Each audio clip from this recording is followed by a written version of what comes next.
elections today, local elections and the Hartlepool by-election. What are your initial thoughts?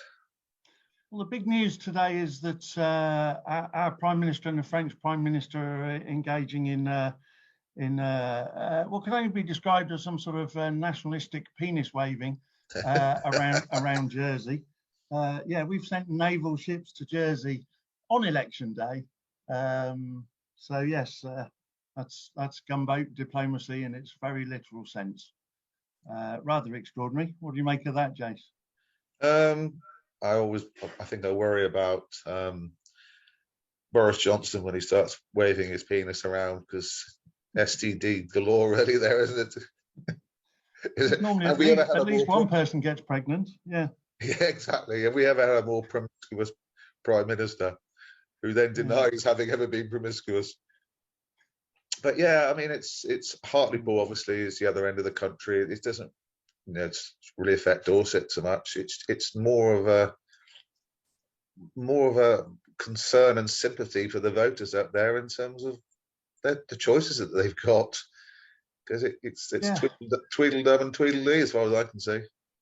They seem to have Hobson's choice. It seems to be how things are at the moment. As we know, both parties have shifted to the right, which makes the Conservatives fairly extreme right, and it makes Labour, right of centre. I would suggest at least, and not a lot of choice amongst the major parties for working people to vote for a party that genuinely has their best interests at heart, and policies that will improve the lives for them and their families. Of course, we've seen independent and new parties start to emerge, like the Northern Independence Party. It'd be very interesting to see how they get on up in Hartlepool. But certainly the polls suggest that the Conservatives are going to take Hartlepool, which is obviously pretty much a catastrophe for Labour if that does happen. It's a catastrophe. Catastrophe more specifically to Keir Starmer, bearing in mind how he and so many others sought to undermine Jeremy Corbyn and make him out as an electoral liability. Yeah, in 2017 and 2019, Jeremy Corbyn's Labour won Hartlepool. Yeah. So what more symbolic or symbolism does one need that Keir Starmer is the wrong choice to lead the Labour Party than a very embarrassing defeat in what used to be a safe Labour heartland seat? Absolutely. I mean, Starmer seems to have, in his determined effort to take the party to the right from where it was, he has obviously lost a huge amount of support from traditional Labour voters, socialist, left-wing Labour supporters, and you have to ask the question now: what do Labour stand for, and for whom? To whom are they now appealing as a political party?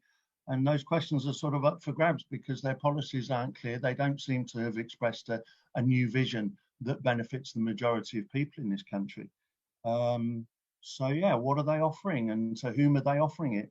Seems like most of their concessions or what they're standing for now is appealing to corporate interests, so a Tory light. Do you remember back in the Blair Brown days, and it got to a point towards the end where the Liberal Democrats were perceived to be more progressive and more to the left than the Labour Party? Yeah. And it's almost, obviously the Liberal Democrats now are nowhere to be seen, but it looks like it's gone back to those days where you just have two right-wing parties as the official government and the official opposition. And because of our electoral system, first past the post, anybody who wants to be progressive and decent and actually change things for the better in our society have almost absolutely no hope. I mean, obviously, proportional representation, if we had that, give those parties much more hope in terms of being able to gain seats. But in our system, it's just the establishment wrap up, isn't it? Yeah, to establishment, to two main parties, as you described them, two establishment parties, aren't they? Yeah. Serving the interests of the corporations and the wealthy in the main. So yeah, I mean, it'd be interesting. As I mentioned, there's a preponderance of new left-wing groups. Seeing as Labour has lurched to the right, it's led to a number of new left-wing and socialist style groups forming and having candidates. So Resist and Northern Independence Party and trade union Tusk candidates, and it'd be interesting to see how those get on. But yeah, it's a worrying situation in that, as you say, most voters have little choice. I wouldn't be at all surprised if the turnout is pretty low all across the country. Traditionally have for sort of kind of midterm local elections and police and crime commissioner elections and things like that. Not high turnouts anyway. I expect this time round a lot of people will not bother to vote. Well, obviously with Dorset, in terms of the police and crime commissioner, the incumbent that is now stepping aside, Martin Underhill, he was an independent, and I noticed a lot of people on social media saying keep politics out of policing. Yeah. Which we will be coming on to with a topic later on in the programme. But it'd be interesting to see if the electorate who do turn out do say, hold that mantra across the board and keep political parties, or certainly the establishment political parties, away from those positions. Yeah. I mean, there's certainly a strong argument that the police and crime commissioner post should be completely independent of political influence and political parties. This has been fascinating. The Conservative candidate in Dorset, David Sidgwick, has his campaign have posted a lot of Facebook posts, social media posts.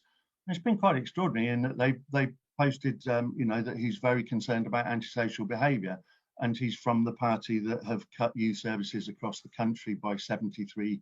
73% of youth provision has disappeared in the last 10 years, leading to an increase in the number of young people involved in crime and antisocial behaviour, first-time entrance to the juvenile justice system, the youth justice system.